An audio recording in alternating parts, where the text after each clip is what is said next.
Alléluia. Alors le thème de ce matin, c'est le psaume 147, verset 3, qui dit: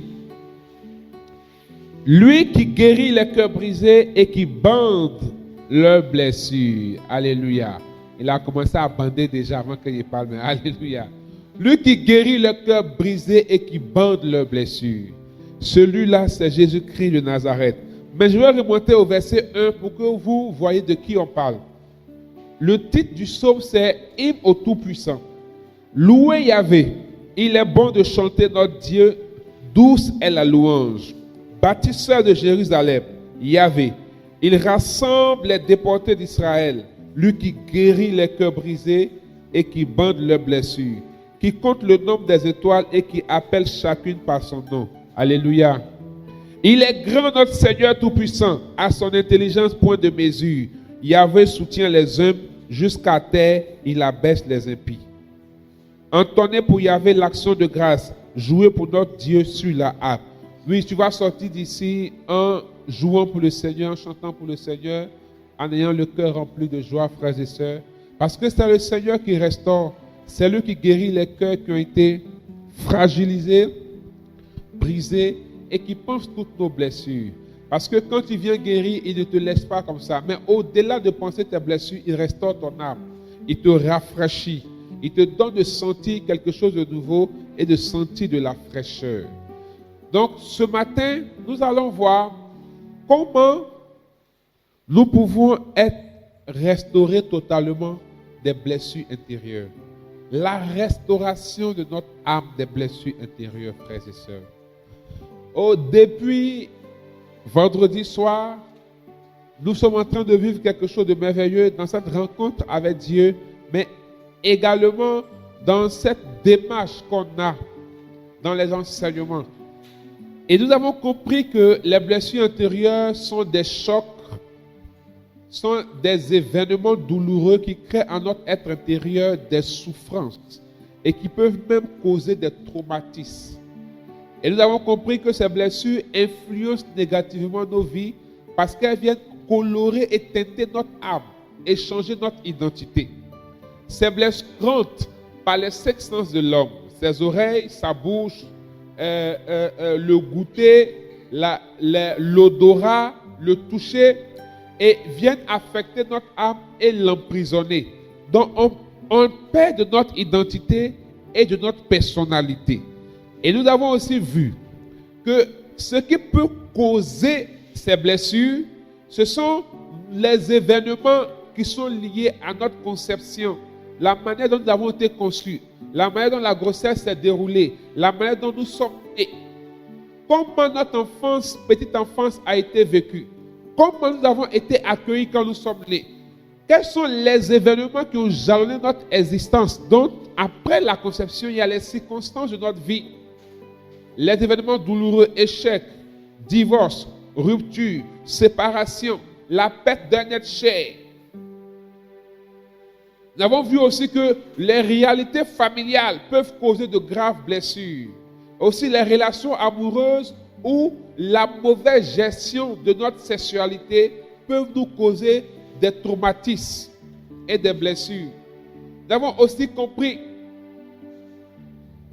que quand ces blessures sont dans nos vies, ça crée beaucoup de choses. Nous nous sentons rejetés. Nous nous sentons abandonnés. Ça crée en nous, nous sommes impulsifs, nous sommes entêtés, on devient méchant, on est colérique, on est tout le temps frustré, offusqué.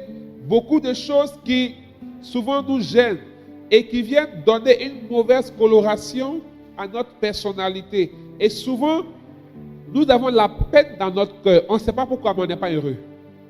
Continuellement, notre cœur est chargé. Continuellement, on sourit. Les gens voient qu'on sourit.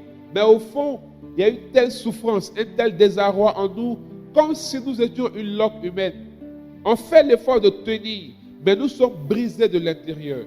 Frères et sœurs, la douleur intérieure fait plus mal que la douleur physique. Et nous avons l'impression qu'on ne nous aime pas, nous ne nous aimons pas nous-mêmes, nous nous sentons abandonnés.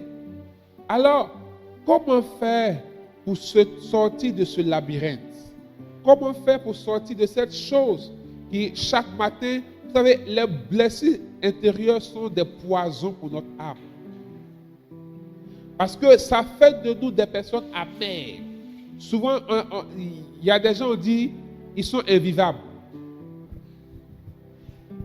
Parce que pour un oui, pour un non, ils se fâchent. On dit non, ta personne est compliquée. Mais souvent, c'est la conséquence. Pas souvent, c'est la conséquence des blessures. C'est pourquoi, en sortant d'ici, comprenez que on ne doit pas juger quelqu'un si on ne connaît pas son histoire. On ne doit pas juger quelqu'un si on ne connaît pas son histoire. Il y a ce que tu vois. Vous savez, c'est comme l'iceberg. Il y a la face visible qui est assez petite, mais on ne sait pas qu'en bas, il y a quelque chose de solide et de grand. Ce que tu vois de la personne n'est que la face visible de l'iceberg. Mais la puissance et la capacité de ce que tu vois en surface, c'est en fonction de, c'est déterminé par ce qui est dans le bas, ce qui est dans l'eau. Donc, c'est l'histoire de la personne qui détermine la personne. Tu ne sais pas quel événement la personne a traversé. Certaines personnes vivent dans le traumatisme.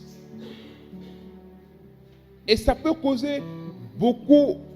Il y a des gens, dès que tu leur dis de faire quelque chose, que eux, ils n'ont pas calculé dans l'esprit, ils sont perturbés en même temps. Regardez, les gens ont dit, fais, je ne peux pas. Ça là, c'est compliqué. Est-ce qu'on peut faire? Ils n'ont même pas encore essayé. Mais au lieu de les juger, regarde leur histoire. Il y a des gens qui sont grincheux. Énervants même.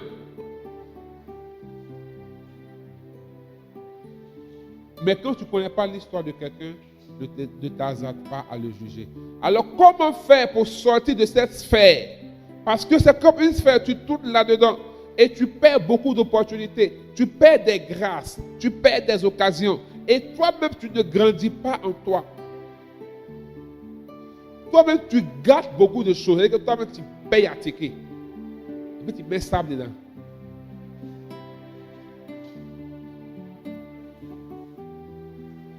Et on a l'impression qu'on n'avance pas.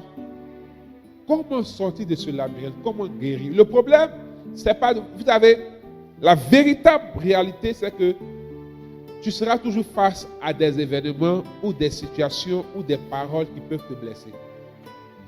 Il y a des gens qui vont te parler mal. La personne même que tu vas accepter de pardonner aujourd'hui, peut-être quand tu as sorti là, avant même d'arriver là, tu as reçu un SMS qui gâte ton cœur. Donc je vous dis qu'au quotidien, tu seras face à des événements, à des personnes, à des paroles, à des situations, à des circonstances qui peuvent te traumatiser ou qui peuvent te perturber ou te blesser. Ce n'est pas parce que tu as fait tu as décidé de guérir et avec l'action de l'esprit tu es restauré que c'est fini. Non, tu es dans la vie là. Ton même patron t'attend au travail. Ta maman t'attend à la maison. Ton papa t'attend à la maison. Ton même gars bizarre là, il est là, il t'attend. Tes amis sont là. Donc c'est les mêmes réalités que tu vas rencontrer. Mais ce qui a changé, c'est quoi? Les réalités ne vont pas changer. Mais toi, tu as changé. Dis Amen. Donc, comme toi, tu as changé, toi, tu n'es plus un caméléon. Frère, le chrétien, je vais presser ça un jour. Arrête d'être un caméléon. Le chrétien n'est pas un caméléon. Le chrétien n'est pas celui qui prend la couleur de son environnement. Mais le chrétien est celui qui donne sa couleur à son environnement.